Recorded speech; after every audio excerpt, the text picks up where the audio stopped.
Kemenkes ungkap 6 orang terpapar COVID-19 dari rombongan Ashanti.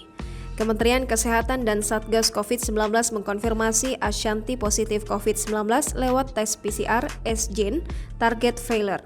Menurut Direktur Pencegahan dan Pengendalian Penyakit Menular langsung, Dr. Siti Nadia Tarmizi, dari rombongan keluarga Ashanti yang pergi ke Turki, ada 6 diantaranya positif COVID-19.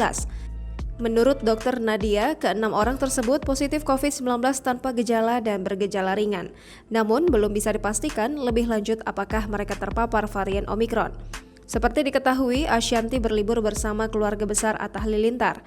Mereka sampai di Indonesia pada Kamis 6 Januari 2022 dan hasil tes COVID-19 PCR SGTF baru keluar pada Jumat ini, 7 Januari 2022.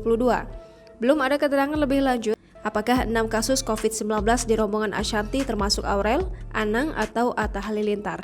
Dalam Instagram story terakhir mereka, Atta dan Aurel tampak menjalani karantina bersama di sebuah hotel Jakarta Pusat.